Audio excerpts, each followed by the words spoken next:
On a un programme chargé, je vous dis pas comment il est chargé cette semaine, le programme épisode 463, il sera question de prise électrique suisse, il sera également question de poubelles et d'intelligence artificielle, on parlera de vannes, vous allez comprendre pourquoi assez rapidement, on va parler également de CO2 et de plein d'autres choses puisque c'est les technos et que comme toujours, on a beaucoup de choses à raconter.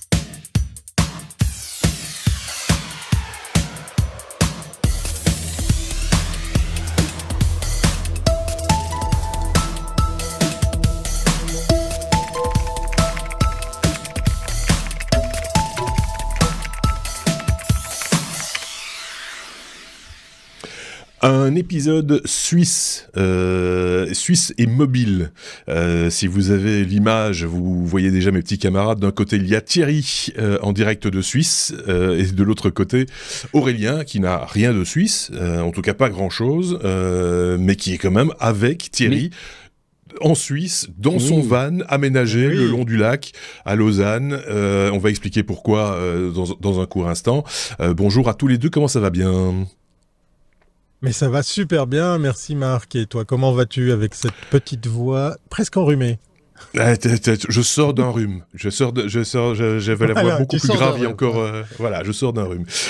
Près de vous, dans le même van aménagé, il y a Anthony Girardin que vous connaissez si vous êtes assidu des technos. Vous l'avez déjà entendu parler de batterie lors d'un grand format et où il avait détaillé les avantages et inconvénients des batteries lithium.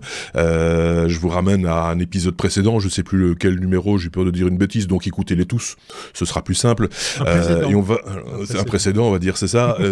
Anthony, on le retrouvera tout à l'heure en fin d'épisode pour parler avec justement toi, Thierry, de spécificité suisse au niveau des prises électriques, puisque Anthony, lui, est du côté de Genève d'habitude, il vous a rejoint pour la bonne cause, et donne cours à des ingénieurs, il est lui-même ingénieur, et donc les prises de courant, c'est la base, quoi. C'est le niveau basique de l'ingénierie, que ce soit en Suisse et partout dans le monde.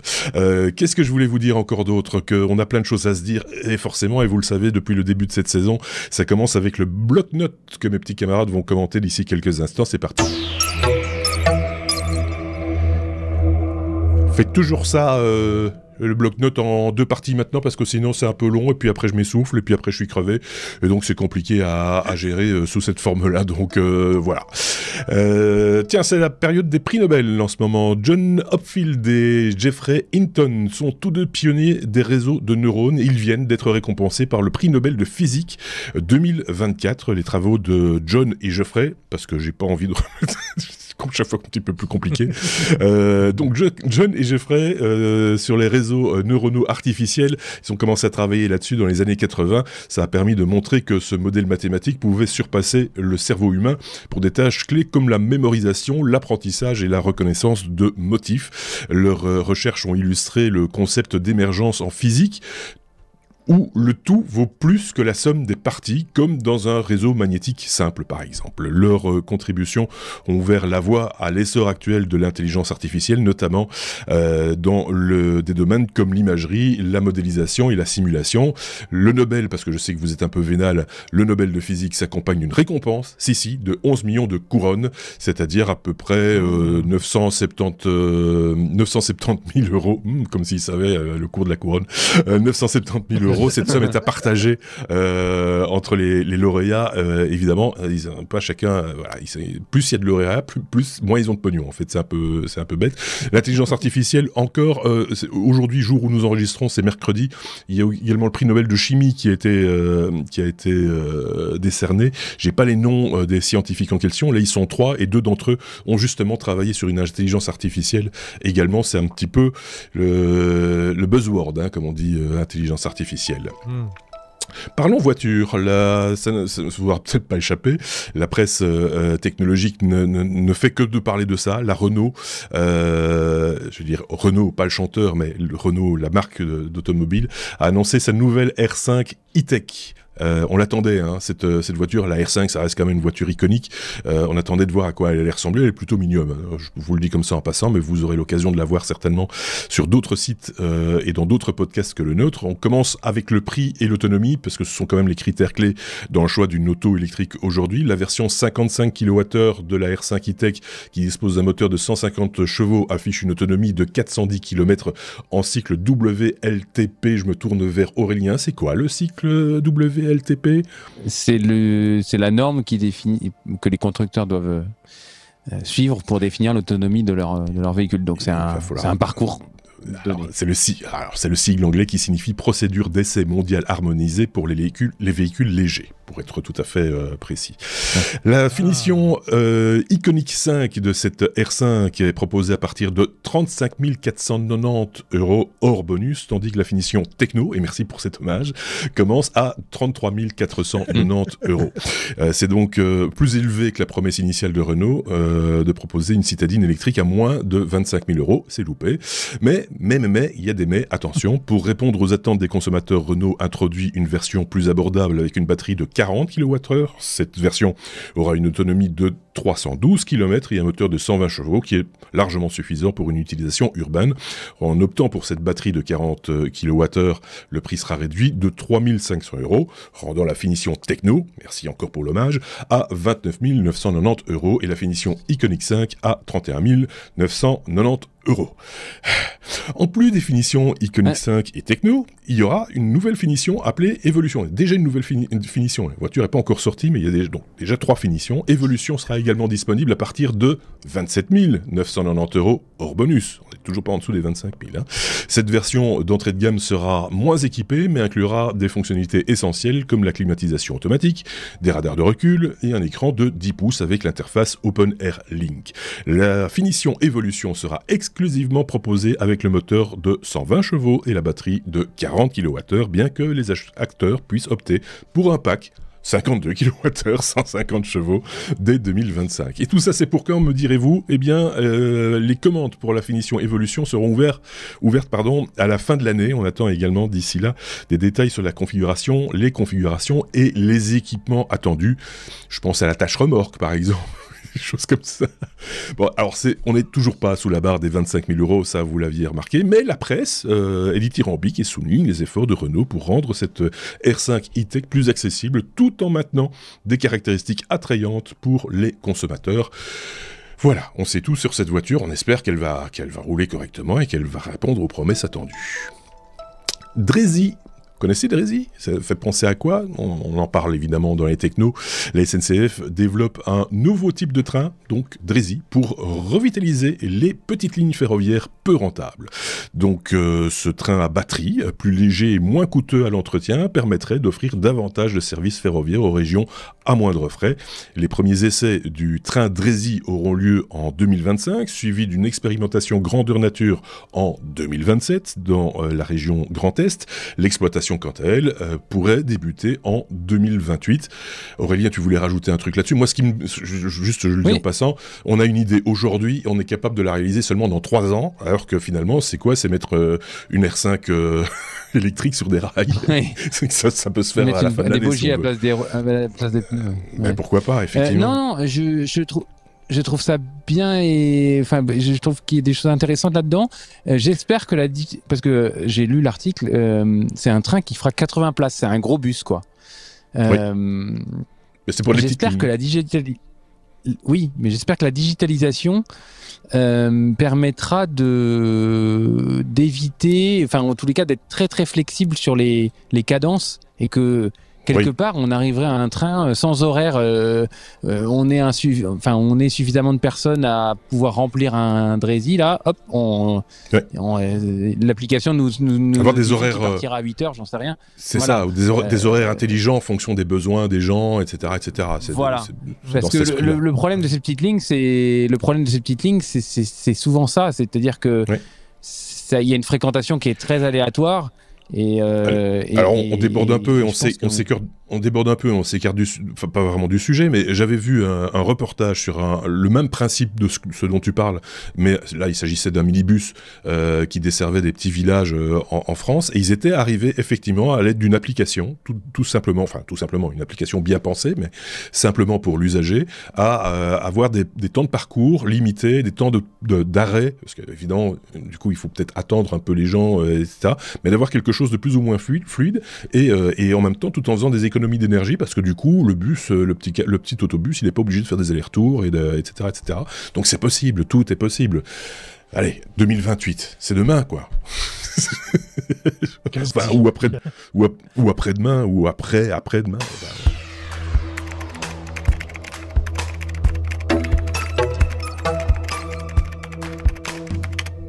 Ça, a priori, c'est une idée suisse. Enfin, je dis ça, j'en sais encore rien. On va écouter ce qu'en dit Thierry. L'IA qui s'invite dans les poubelles, ils ont équipé les camions poubelles de caméras et d'intelligence artificielle en Suisse, c'est ça ? Ouais. Alors c'est on va dire presque un prototype ou un test en grandeur nature. En fait, c'est surprenant. Je suis tombé sur cette news. J'ai été moi-même étonné.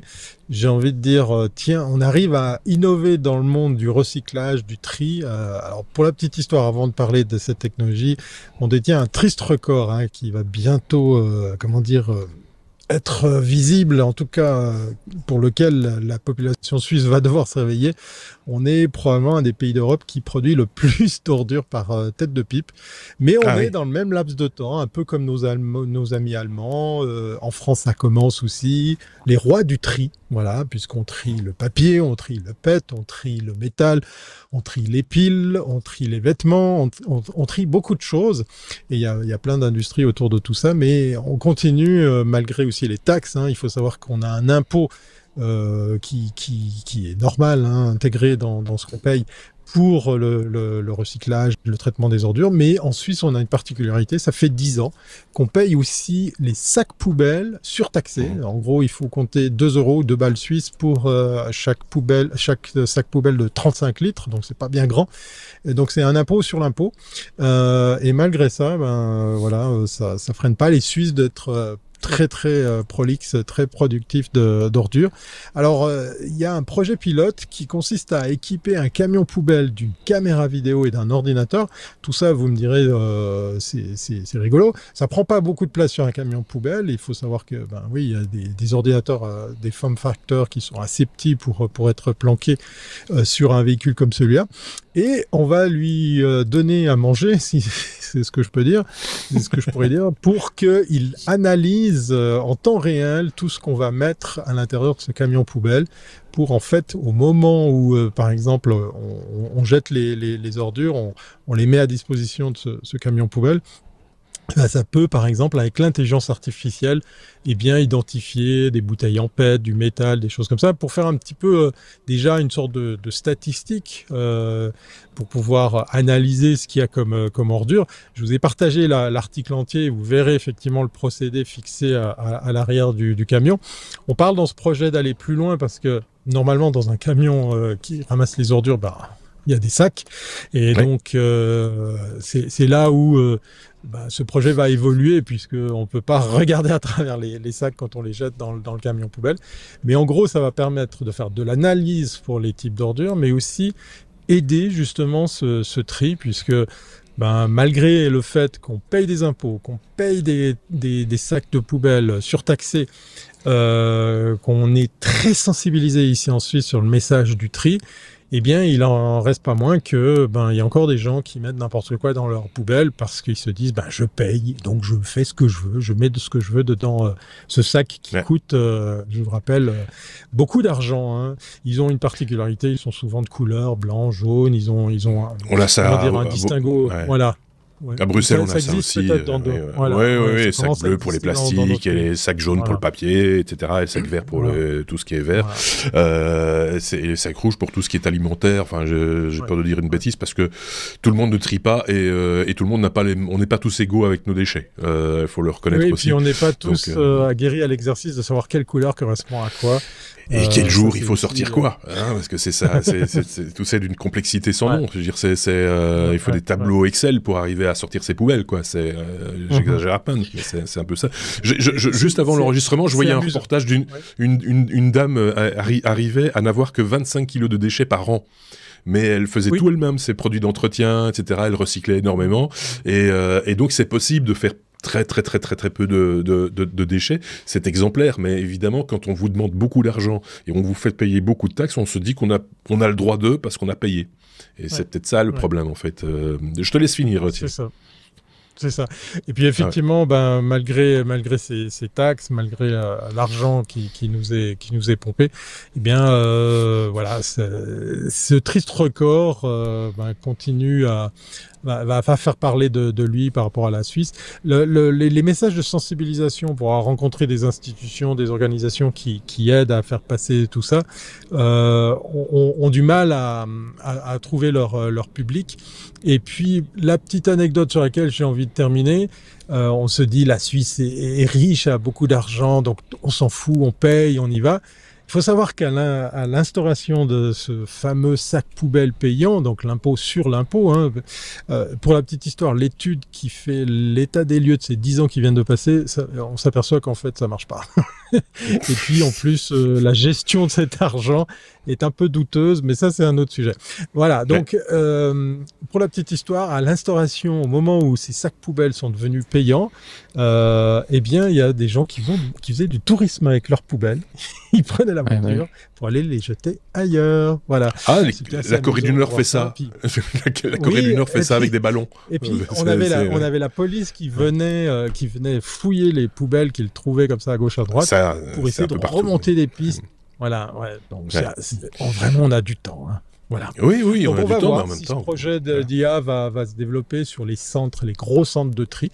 Je sais qu'à Genève, il y a un très très joli centre de tri qui fait déjà pas mal de choses. Super, je pense avec oui, mais parce qu'avec l'instauration de l'IA, je pense qu'on va c'est super. avancer. Ouais, ça va être top. On ira. On va tous aller on va tous aller dans les dépôts, voir les camions tellement c'est beau, machin, etc.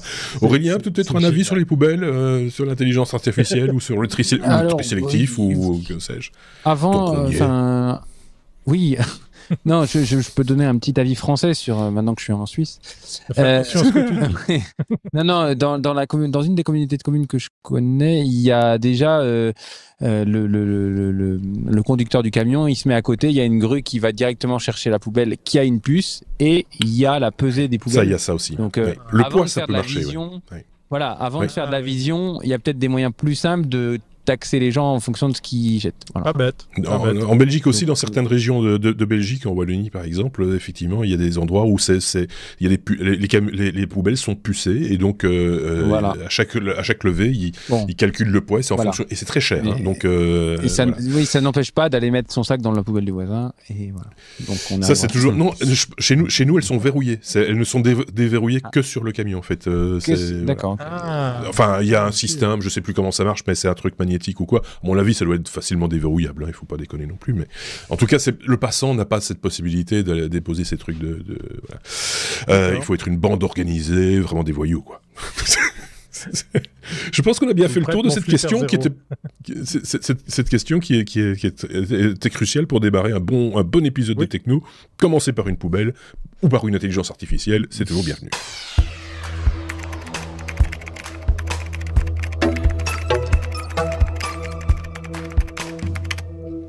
Dites, je sais pas si dans vos villes vous avez des problèmes de mobilité, de fluidité de circulation. Bruxelles c'est insupportable, mais c'est parce qu'on a laissé faire certains politiques qui ont appelé ça le plan Good Move, qui nous empêche de circuler. Donc ça, effectivement, c'était plutôt bien choisi comme nom. Je sais pas si c'est le cas chez vous, mais peut-être que Google Maps va nous aider, Aurélien, dans cette problématique. Oui, il y avait dans l'actualité ces jours-ci le focus sur un projet de Google Green Lights assez technologiquement simple, je trouve, et ça m'a intéressé. Je me suis posé plusieurs questions. Alors déjà, comment ça marche ? Google, vous le savez, avec Google Maps, dispose d'énormément de données sur vos trajets, le temps que vous y mettez, les zones d'embouteillage, on va dire, communes, enfin, les ralentissements fréquents, en général, les ralentissements fréquents. Et c'est exactement où se trouvent les carrefours à feu rouge. Et donc, l'idée qu'a Google, c'est d'interconnecter tous les feux rouges d'une ville, d'une région, et de les piloter de manière intelligente. Alors, on va encore parler d'IA, je suis désolé, mais de les piloter de manière intelligente. Imaginez que vous ayez un carrefour avec une voie principale et une voie secondaire, et il y a des feux. Statistiquement, il y a 50 voitures qui passent dans l'arête principale quand il n'y en a qu'une qui passe par l'arête secondaire. C'est complètement couillon de mettre un feu 1 minute, 3 minutes par exemple. On pourrait attendre. Donc il existe des feux à détecteur, ça existe déjà. Mais Google va aller beaucoup, beaucoup plus loin avec ça. Et donc ils ont imaginé une solution. Dans ce que je vous ai partagé, il y a une vidéo et ce qui m'a interpellé, c'est le nombre, parce que tous ces ralentissements, ces bouchons, c'est des moments où vous mettez votre voiture à l'arrêt, il va falloir la relancer. Et donc, d'où pollution, d'où émission de CO2. Là, l'idée, c'est réellement d'essayer d'avoir une vitesse moyenne la plus constante possible quand vous êtes en ville. Et donc, l'objectif, c'est de moduler les feux en fonction réelle du trafic réel et non d'un timing donné. Alors, je sais pas, je me suis posé plusieurs questions. Qui est-ce qui décide ça? Est-ce que c'est une commune qui va dire bonjour Google, je voudrais que vous me customisiez mes feux? Est-ce qu'il y a des réels résultats là-dessus, ou est-ce que pour l'instant ce n'est que de la simulation et mais en tous les cas, le projet, il est loin d'être bête. Il est même plutôt simple, et je trouve que les solutions simples des problèmes compliqués sont toujours les meilleures. Et on s'est tous retrouvés à des carrefours. Je pense notamment à Paris. Il y a, on est arrêté. On ne sait pas vraiment. Il y a un réel problème.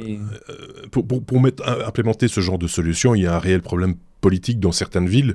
Désolé de prendre Bruxelles une fois de plus comme exemple, d'autant que c'est pas un exemple super agréable. C'est que Bruxelles est composée de plusieurs communes, 19 au total, et qu'elles sont interconnectées les unes aux autres. Et des fois, il y a des chaussées qui passent par 3 communes en même temps. Enfin, c'est assez complexe, sachant que la voirie est communale, mais que certaines voiries sont, elles, dépendent d'une autre couche institutionnelle que sont les provinces. Tu vois, il y a un embroglio politique, pas d'autre mot, qui fait que ça va être très difficile.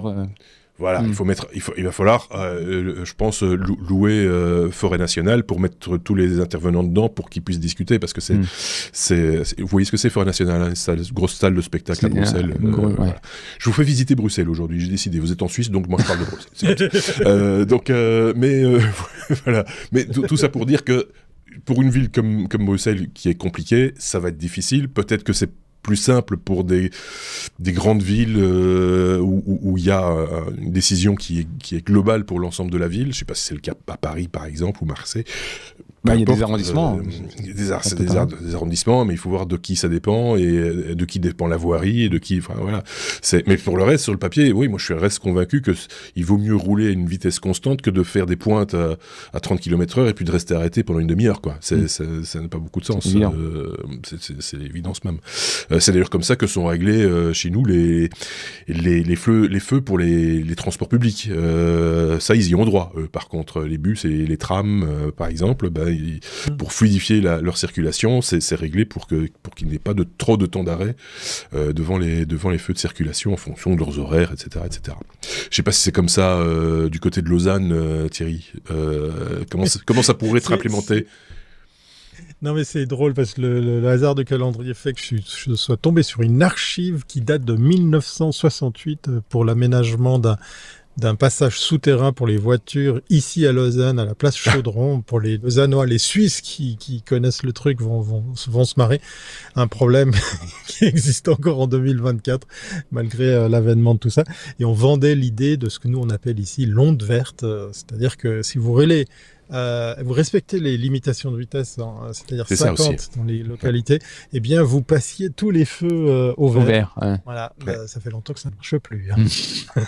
Oui, c'est ça. Voilà. C'est comme on met des limitations de vitesse à certains endroits et on se dit on pouvait rouler aussi vite à ces endroits-là. Je pense au périphérique à Paris par exemple qui est limité maintenant à 50 km/h. Si je dis pas de bêtises, je n'ai personnellement jamais roulé à plus de 50 km/h sur le périphérique à Paris. J'étais pas aux bonnes heures. Hein. Il faut être honnête, mais voilà, nous, c'est. On fait encore mieux à Lausanne. Hein. Ça, c'est un message pour Anthony qui prendra la route comme moi tout à l'heure, puisque dans 52 minutes à Lausanne, c'est-à-dire à 22h, à l'heure où on enregistre cet épisode, eh bien, il faut rouler à 30 km/h. Ah oui, mais chez nous, c'est comme ça. Ah bon À Bruxelles, oui. c'est 30 non, km/h. c'est impossible. C'est impossible à tenir, mais voilà. À part certains grands... Chez nous, sauf quelques grands axes qui passent par des tunnels, etc., où c'est limité à 50, partout ailleurs, c'est 30 km/h maintenant, depuis quelques années maintenant. On s'y fait. Hein. Après, à un moment donné, être dépassé par un cycliste, au début, on est choqué. Après, on dit, ok, c'est bon. Mais le mec à pied grave, qui va plus vite que toi, c'est choquant. Ceux qui ont des grandes jambes, oui. Mais ceci étant dit, la vitesse moyenne dans une ville comme la mienne est de, je pense, 27 km/h. Hein. Donc 30 km/h, c'est toujours 3 km au-dessus. Donc finalement, on voit pas tellement la différence. Pour aller du point A au point B, on met toujours autant de temps. Donc ça change rien à la difficulté. On a fait le tour de la question Greenlight. Ça s'appelle comme ça. Hein. On tient à le rappeler. On vous met, comme toujours d'ailleurs, les liens vers les articles qu'ont sélectionné mes petits camarades. Et ici, en l'occurrence, ce qu'Aurélien a sélectionné, je peux le dire, hein, sur le site Neozone, qui est une de nos sources qu'on aime bien et qu'on partage régulièrement chez les technos. Voilà qui est dit. C'est la suite, et pas la fin. De quoi ? Simplement du bloc-notes. Chaque fois, j'hésite un petit peu parce que chaque fois, je dois changer mon setup de mon côté. Donc chaque fois, et comme on enregistre dans les conditions du direct, on essaye de faire ça bien. Et donc j'ai retrouvé le bouton. Voilà. Hyundai et Waymo s'associent. Hyundai et Waymo, la filiale de Google spécialisée dans la conduite autonome, s'associent donc pour plusieurs années. Ce sera l'Ioniq 5, le SUV 100% électrique de Hyundai, qui embarquera la technologie de Waymo. Pour rappel, Waymo développe un projet de voiture sans conducteur aux États-Unis depuis les années 2010.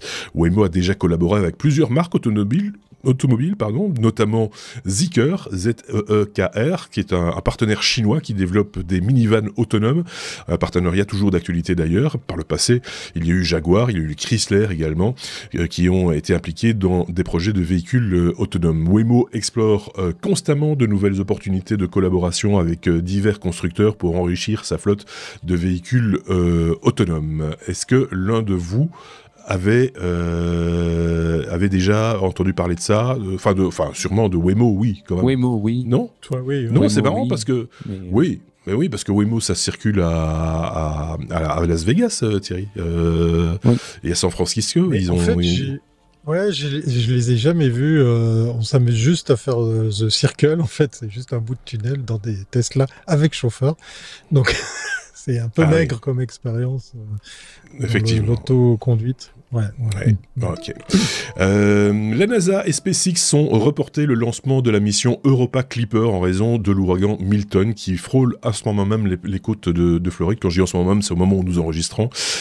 Initialement prévu donc pour le 10 octobre, le lancement a été donc annulé par mesure de précaution et on peut le comprendre pour protéger d'abord le personnel bien sûr et puis le matériel aussi, vous l'imaginez. La nouvelle fenêtre de lancement s'étend jusqu'au 6 novembre. Si le lancement se déroule avec succès, la sonde Europa Clipper devrait atteindre Jupiter d'ici 2030 et explorer l'océan sous la surface glacée de la lune Europe, l'une des lunes donc de Jupiter, pour détecter des signes de vie potentielle.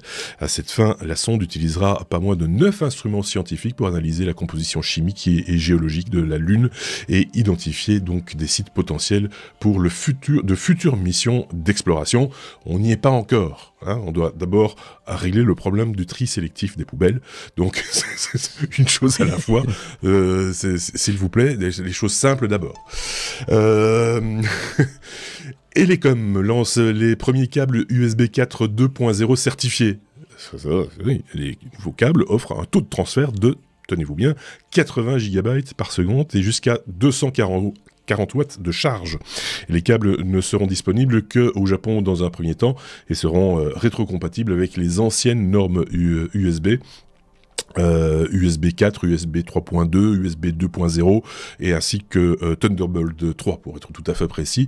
Microsoft prépare déjà Windows 11 pour l'USB 4 2.0, mais les PC devront avoir une prise en charge PCI Express 5.0 x4 pour atteindre les débits les plus élevés. Tout ça, ça va permettre aux appareils conçus pour ces normes de fonctionner avec donc ces nouveaux câbles. Tu voulais rajouter un truc à ce sujet, Aurélien ? Oui, c'est 80 enfin il y a deux versions. Il y a une version 80 gigabits par seconde et une version 120 gigabits par seconde. Ah oui, quand même. Oui. Attention.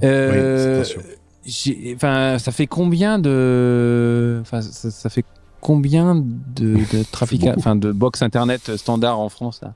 1 gigabit, c'est 120. Enfin, vous imaginez. Enfin, je sais pas. Le cas d'usage. Où allons-nous nous arrêter? Ouais, les cas d'usage. Et 240 watts de charge en 48 volts, c'est pareil, c'est énorme. Enfin, moi, je suis surpris. Bientôt.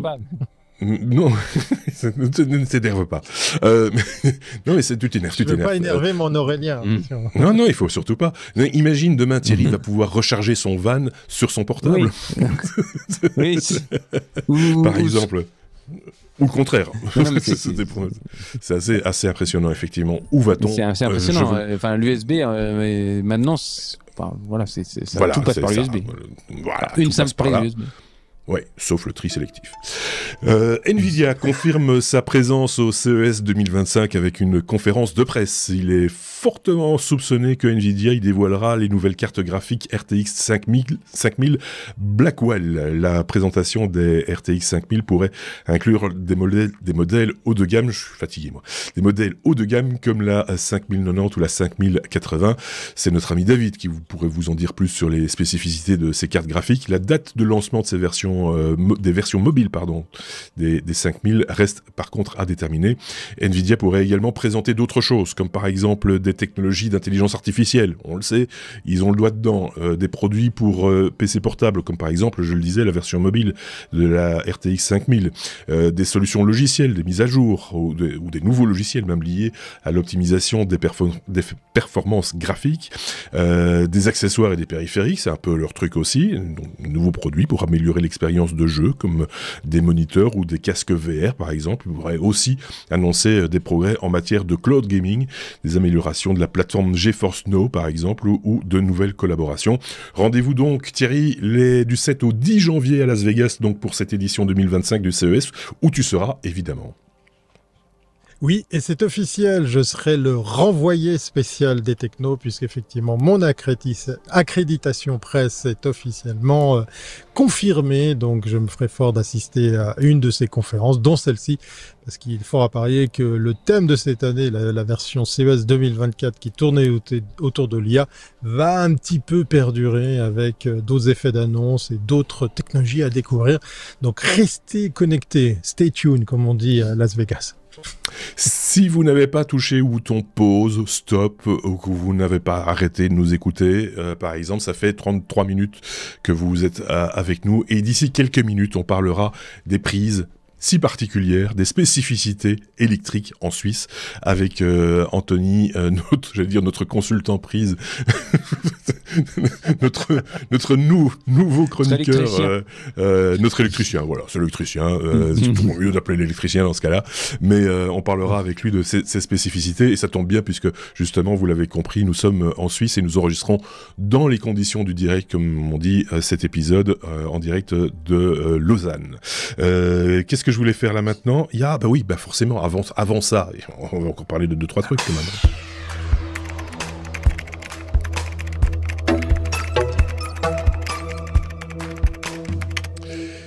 Si vous vous intéressez au mobilhome, comme on dit, au motorhome, comme on dit en Belgique, au van de manière générale, vous connaissez la marque Alco. Alco fait depuis longtemps des châssis particuliers qui permettent d'avoir un vide sanitaire sous les pieds quand vous êtes dans votre van, parce que ce châssis a la particularité d'être très très bas. C'est pour vous situer ce que fait Alco. Et donc quand on vous parle d'un van ou d'un camping-car avec un châssis Alco, bah vous savez déjà que c'est probablement un camping-car avec lequel vous allez pouvoir partir en Suisse en plein hiver par exemple, parce que vous serez à l'abri du froid au niveau des pieds, etc. Alco propose une nouveauté, Thierry, qui ne t'a pas échappé, c'est le Level Van.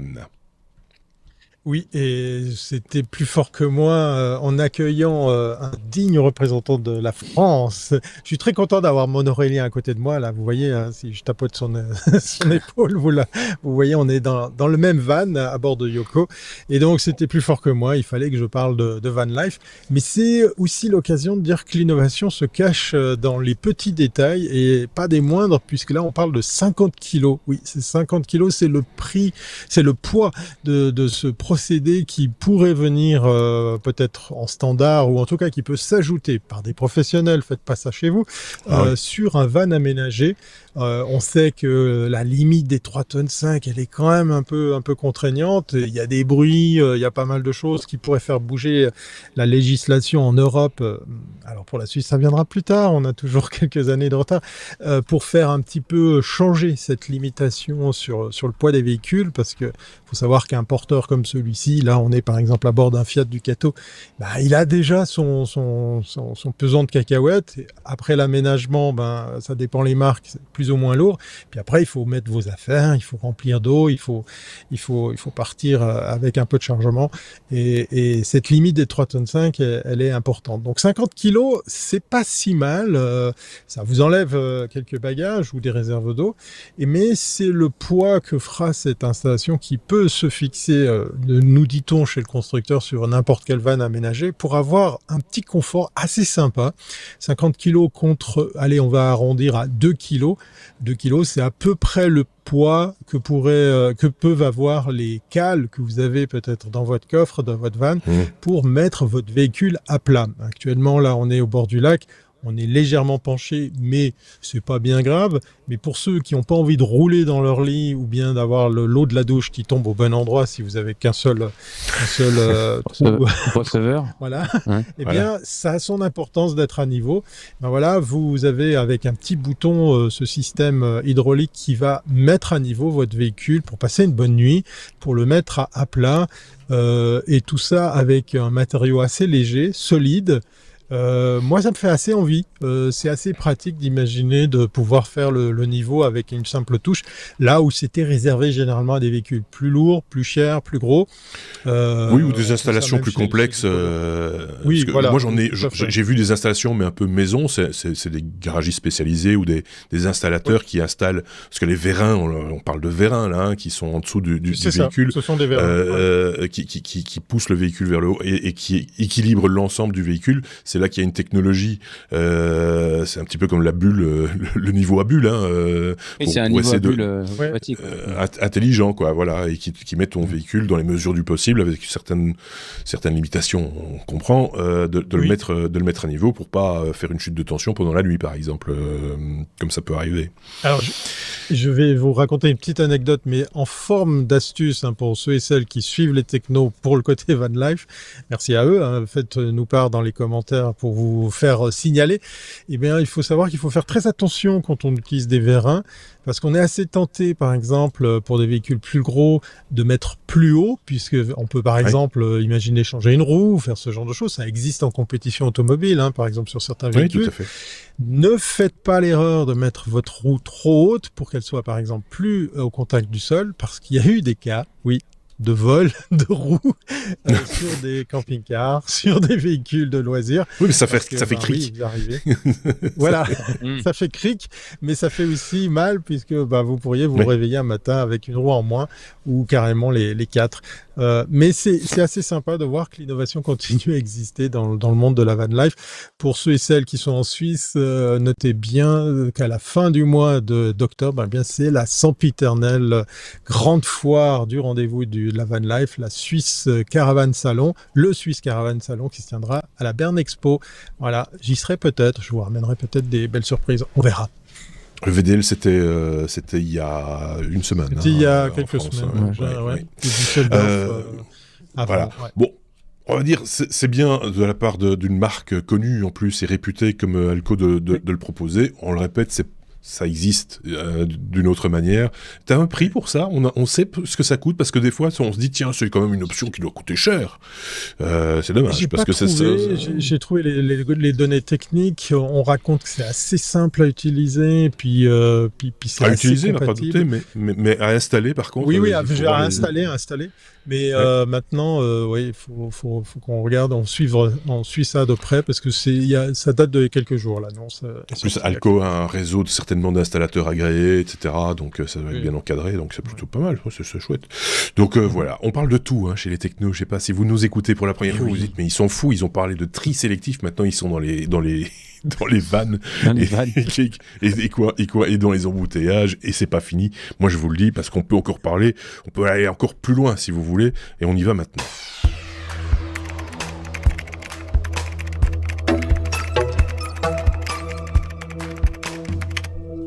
On va parler de compensation d'émissions de carbone, et en particulier des émanations de Google qui essayent de compenser. On a déjà évoqué ça à maintes et maintes reprises chez les technos. Ils essayent d'être carbone niveau zéro, toutes ces industries, que ce soit Microsoft, Google, Amazon et autres. C'est pas simple tous les jours, donc c'était bien de parler de ça aussi. On parle d'Holocene qui cherche à capter 100 000 tonnes de CO2 pour se mettre à niveau, quoi. Pour se mettre, pour se mettre bien avec les écolos. Alors, je fais 2 sujets Google, c'est pas tout le temps comme ça, mais là, j'ai fait 2 sujets Google ce soir. Il paye bien? Oui. Pardon. Il paye pas du tout. Non. Donc, Google, justement, vient d'investir 100 millions d'euros dans cette start-up Holocene, qui a été créée en 2022, et qui a mis au point, et c'est pour ça que je voulais en parler, un moyen de capter le CO2, et un moyen, contrairement à d'autres, simple, et relativement économique. Alors, je vais rentrer dans le détail après. Donc, comme tu le disais, ils cherchent à économiser, à capter 100 000 tonnes de CO2 d'ici 2032, soit l'équivalent de l'émission de 20 000 voitures à essence. Donc voilà. Pourquoi Google fait ça? Parce que, vous le savez, les recherches, l'utilisation des IA et autres a fait que les consommations des serveurs Google ont augmenté ont doublé les 5 dernières années. Et du coup, il faut qu'ils trouvent des solutions. Alors, la première solution serait de moins consommer. La deuxième solution, c'est de trouver des solutions pour capter le CO2. Alors, si on rentre dans la technique, comment ça marche? Grosso modo, on a 3 postes. Le premier, on fait passer de l'air à travers une sorte de cascade dans lequel il y a de l'eau avec des acides aminés. Et donc, les molécules de CO2 viennent se coller aux molécules d'eau. Et ensuite, on met tout ça dans une espèce de grand bac dans lequel on rajoute alors je vais reprendre mes notes, la guanidine.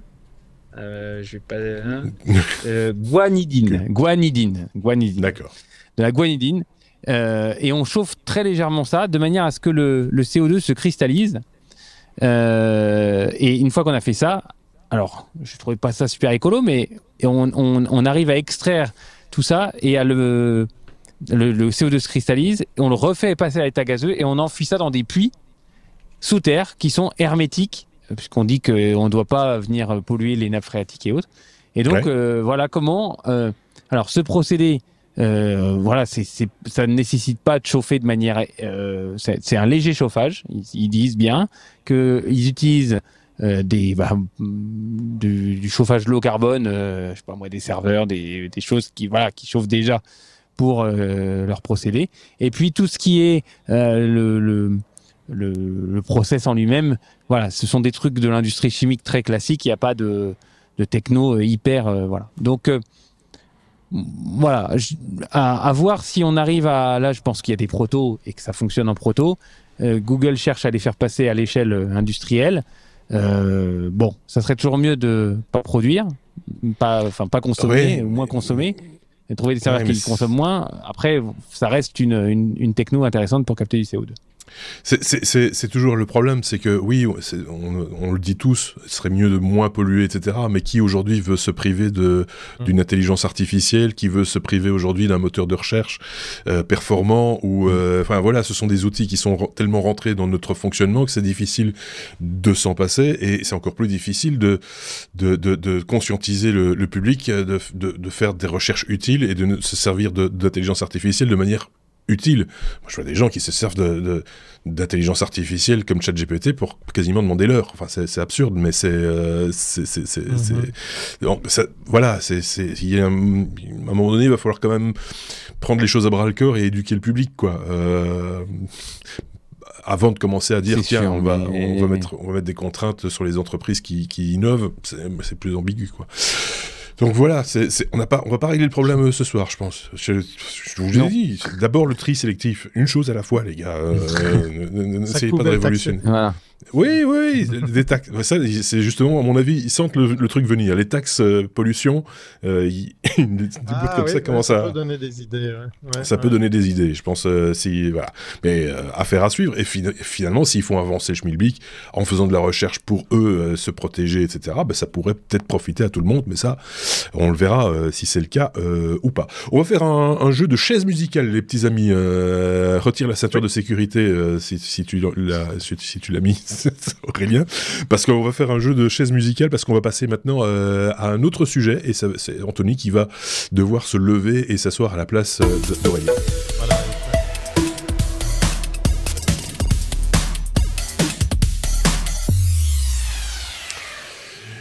Parce que ça va être compliqué. C'est ça les joies du direct. Oui, c'est ça le truc. Il faut arriver à se repositionner. Il faut pas arracher tous les câbles parce que vous êtes quand même dans un lieu confiné. C'est combien de mètres carrés ou de centimètres carrés plutôt un van comme le tien. Non, mais là j'ai pris un 250 mètres carrés, mais il est petit de l'extérieur mais grand à l'intérieur. C'est un slogan d'une bagnole française. Je vois ça. Non, c'est quand même assez exigu, hein, sans rigoler. Pendant que je recadre notre ami Anthony. Parce qu'il est grand. Il est grand, Anthony, plus grand que... non, sans rire, on tient difficilement à deux debout dans un van comme ça. Il faut toujours que quelqu'un soit assis. Alors là, ce soir, c'est un peu particulier. On fera peut-être une photo qu'on balancera sur les réseaux sociaux pour montrer l'arrière du décor. T'as fait un bel exercice, toi aussi d'ailleurs, parce qu'ils ont réussi à changer tout ça sans arracher de câble. On a de l'éclairage, on a des caméras, on a des câbles partout, il y a 2 PC, il y a des batteries. On s'est simplifié la vie. On s'est fait plaisir, on s'est simplifié. Voilà. Enfin, surtout moi, parce que moi, chez moi, rien n'a changé. Voilà. Sauf qu'il pleut, ça c'est moche. Voilà. Salut Anthony. Oui, ça il pleut. Ouais. Bonsoir Marc. C'est un plaisir que de te retrouver. Ton sujet concernant les batteries avait fort plu à notre auditoire et donc on l'avait déjà dit, on se l'était dit entre nous, Anthony reviendra, c'est sûr. Et effectivement, tu es de retour. Et là, l'équipe s'est rapprochée, enfin en gros de l'équipe s'est rapprochée de toi pour venir à ta rencontre et tant mieux. Parce que là, nous allons parler de spécificité. Alors moi, on m'en avait parlé, mais j'y croyais pas. De spécificité au niveau de l'électricité en Suisse. C'est-à-dire que la Suisse n'est pas logée à la même enseigne que la Belgique, que la France, que d'autres pays de manière générale. Et c'est ça que tu vas nous expliquer avec Thierry. Exactement. La Suisse, voilà, la Suisse ne fait jamais rien comme tout le monde. faut savoir que voilà, nous on est sur une petite île au milieu de l'Europe et on a plein de normes, on a plein de choses particulières sur déjà comment se connecter à l'électricité. Peut-être un petit coup de projecteur sur justement les fiches, les prises. On rappelle, hein, pour ceux qui ne savent pas, les fiches c'est ce qui rentre et la prise c'est ce qui reçoit. Voilà, la fiche c'est le mâle et la prise c'est la femelle. Qu'est-ce qu'elles ont de particulier, ces fiches et ces prises suisses? En fait, c'est un peu bizarre la séance de ce soir. En fait, on a Aurélien qui reproche que l'Universal Serial Bus soit trop universel. C'est ça qu'il nous a dit tout à l'heure. Il a dit on va pouvoir tout faire avec ce câble. Et nous, on est en train de se plaindre que si on veut passer de la France à la Suisse ou de la Suisse à la France, il va falloir un adaptateur. Donc en fait, c'est quand même juste des adaptateurs. On est un peu schizophrène là-dessus. Ouais. On reproche toujours de ne pas avoir les bonnes choses. Alors en fait, en effet, moi donc qui suis français mais qui suis néo-genevois depuis 6 ans et demi bientôt, en fait, c'est pas comme en France, mais comme beaucoup de choses, c'est mieux qu'en France. Ça fait plaisir parce qu'on rappelle que tu viens du territoire français. Qu'est-ce qu'il y a de mieux parce que alors la prise n'est pas plus propre. Ok. En Suisse, elle est plus chère. Ça, on y est plus habitué. Ouais. Mais surtout, en fait, alors ce qu'il faut voir, c'est qu'il y a différents types de prises déjà en France, en Suisse, en Allemagne. Il y a la bonne vieille fiche. Juste deux éléments mâles, donc 2 pôles comme on va appeler dans le langage spécifique, qui vont sortir. Donc en fait, ces 2 pôles, il va y avoir ce qu'on appelle le neutre, qui est souvent suivi derrière la prise d'un fil bleu, et la phase. Et par rapport à ça, c'est souvent les bonnes vieilles lampes de grand-mère, en fait, qu'ont ça, et il n'y a pas de prise de terre dessus. Alors la bonne nouvelle, c'est que si on a des bonnes vieilles prises comme ça, des bonnes vieilles fiches, en fait, on va pouvoir passer la frontière parce que l'anthrax est le même, les diamètres sont les mêmes, donc on va pouvoir les réutiliser dans les 2 pays.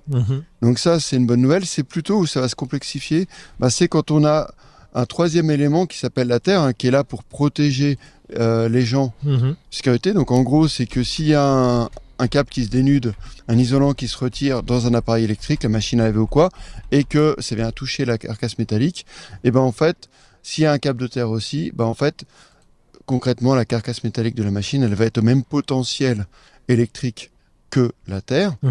Et comme nous, nos pieds ils sont sur la terre, on va être tous au même potentiel et on ne va pas être électrocuté. Ouais. C'est une sécurité. Exactement, c'est la sécurité. Et là, en fait, c'est là où tout se joue, c'est que ces prises-là, d'un seul coup, elles sont différentes. Alors, en France, historiquement, donc on a les 2 pôles dont je parlais tout à l'heure, donc le neutre, la phase, c'est le même écartement, c'est tout pareil, sauf que au moment où on met la terre, en fait, les Suisses, ils rajoutent un 3e petit téton qui sort de la fiche, alors que les Français, eux, ils ont une partie femelle dans la fiche, et il y a une partie métallique qui sort de la prise, et c'est cette partie métallique, c'est elle qui est reliée à la terre. Et donc, cette particularité, associée à des anthrax qui sont légèrement différents, on ne va pas pouvoir les mettre l'une à la place de l'autre et l'autre à la place de l'une. Mais les Suisses, en fait, en France, on a une belle fiche qui est relativement ronde et d'un grand diamètre, et on a pas mal de volume perdu. En fait, les Suisses ont cherché à minimiser cette forme, et la fiche, vous irez voir sur Internet pour les plus curieux, en fait, elle est relativement plate avec juste un petit bossage pour justement la terre en plus par rapport à ce qu'on connaît, encore une fois, sur les bonnes vieilles prises, toutes simples qu'il y avait avant. Et en fait, cette disposition permet, par exemple, dans un même emplacement que ce qu'on a en France, de mettre 3 prises, donc 3 emplacements femelles. Donc on va pouvoir brancher 3 équipements dans le même volume qu'une prise standard en France. Et ça, déjà, en soi, c'est assez malin et assez smart. Et en fait, il n'y a pas que ça. Parce que la bonne vieille prise dont je parlais tout à l'heure, en fait... Pour ceux qui ont l'image, voilà, ça c'est pour ceux qui sont en train de regarder sur YouTube, ça c'est la partie suisse, donc ça c'est la partie prise, celle que vous aurez par exemple dans le mur, avec 3 trous, et ça c'est le côté européen, puisque ça c'est pas l'apanage que de la France, où on voit très bien effectivement les 2 pôles mâles et la femelle qui vient dedans. Ouais, exactement. Donc nous, en fait, sur les fiches, on a 3 mâles, et alors que les Français ont deux mâles et une femelle latère. Et donc, par rapport à ça, il y a une autre spécificité en Suisse, c'est que en fait, on a différentes tailles de prises. Les prises par défaut vont plutôt être 10 ou 13 ampères. Donc là, c'est les fiches dont je viens de parler. Et avec donc les parties mâles qui sont rondes. Si on veut passer sur du 16 ampères, ce qui est plutôt le standard en France, en fait, on va passer quasiment le même anthrax, mais avec les parties mâles qui, au lieu d'être circulaires, vont être rectangulaires. Et du coup, ça c'est fait d'une façon, c'est-à-dire que si on a un consommateur qui consomme 16 ampères, eh ben, on va pas pouvoir le mettre dans une prise 10 ou 13 ampères. Et donc ça, en termes de sécurité, c'est excellent. Même en forçant bien, je pense que ma mère n'aura pas réussi à rentrer l'une dans l'autre, parce que c'est vrai que de temps en temps on force un peu. Et donc là, alors ça c'est quelque chose d'assez smart, mais on s'arrête pas là sur le côté smart des prises suisses. C'est qu'en plus en Suisse, on utilise plus le triphasé dans les installations domestiques qu'en France. En France, les installations domestiques, ça va plutôt être les fermes qui tirent pas mal et les industries. Mais chez les particuliers, on ne distribue pas le triphasé. On distribue simplement du monophasé, donc le neutre et la phase. Et par rapport à ça, les prises suisses, eh ben, en fait, sur une même prise, on va avoir l'emplacement. Si c'est une prise 10 ampères triphasé, on va avoir l'emplacement de la fiche 10 ampères monophasé. Et en plus, en triphasé, il faut rapporter deux autres phases et du coup, on va avoir deux autres connecteurs. Donc en fait, sur la même prise, on va pouvoir brancher soit un équipement standard monophasé facilement, soit son pendant triphasé si on veut plus de puissance. Et en 16 ampères, c'est pareil, on récupère à nouveau le système avec plutôt les pins rectangulaires plus grosses pour du 16 ampères et au-dessus, les éléments. Donc en fait, on n'a qu'une prise, alors qu'en France, on va avoir deux prises. En fait, si on a une prise triphasée, on ne peut pas brancher un équipement monophasé. Ce que tu dis, c'est déjà au niveau du form factor, l'encombrement, il y a une optimisation qui est faite.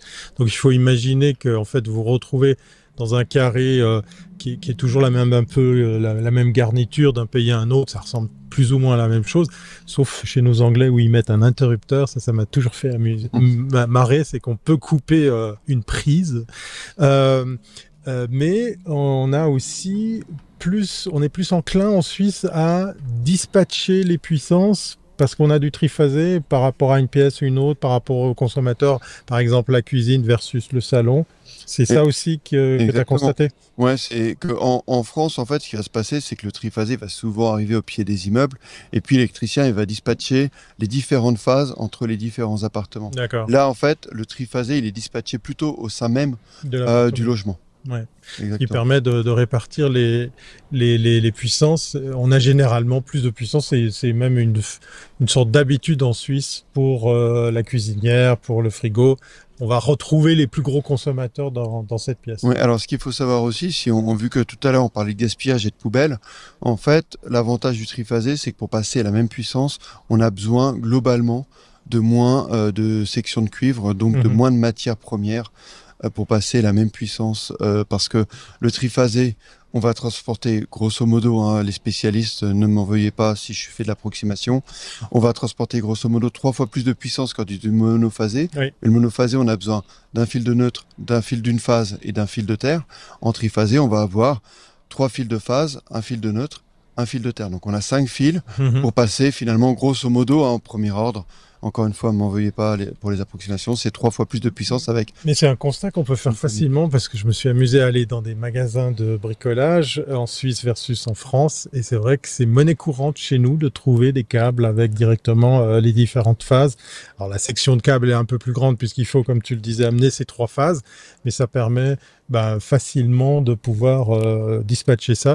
Alors faites pas les installations par vous-même, il faut en Suisse réglementer ça. Il y a plusieurs organismes qui permettent de valider une installation électrique. C'est pas quelque chose qu'on peut faire soi-même, par exemple de tirer les câbles et puis de brancher soi-même ses prises. Non, à ce niveau-là, c'est sûr que le brevet fédéral, l'autorisation d'installer, comme on l'appelle en Suisse, il y a beaucoup plus en fait, c'est un pays qui est plus libéral sur pas mal de choses. On n'a pas la sécurité sociale, on paye son assurance maladie, mais sur ces choses-là, c'est extrêmement réglementé. Et tout à l'heure, on a parlé d'attache remorque. Et typiquement en France, j'achète un attache remorque au bricot du coin, au vendeur de pièces automobiles, je l'installe, il n'y a pas de souci. Non. En Suisse, il va falloir que j'aille passer au service des autos, faire valider que l'attelage est bien monté, que je peux bien prendre la charge, et ainsi de suite. Et que la carte grise sera modifiée pour le fait que le véhicule sera homologué par rapport à ça. On revient sur l'électricité, il y a carrément des organismes, moi il y a un nom qui me vient en tête, c'est l'EFITEC. EFITEC va régulièrement passer en revue l'installation. Il faut savoir que par exemple, il y a très longtemps, on utilisait des fils de cuivre emballés dans du tissu. Maintenant, effectivement, on n'utilise plus les mêmes matériaux pour des raisons évidentes de sécurité. Il y avait le plomb, par exemple, aussi pour les gaines. Ça, par exemple, c'est quelque chose qui n'existe pas forcément en France, le fait de mettre à jour, de faire contrôler l'installation. On est tous assujettis en tant que propriétaires ou les régies immobilières de mettre à jour ces installations en Suisse. Oui, puis même, ça va jusque dans les salles d'eau, où en fait, il va falloir un éclairage avec une protection par rapport à l'eau.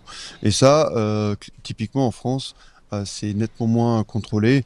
Et alors, on est censé faire passer une personne qui s'appelle le sensuel consuel, pardon, en France, et qui est sensuel, c'est autre chose. C'est pas le même service. Mais si je peux me permettre, le courant peut passer. Oui, c'est un peu plus cher.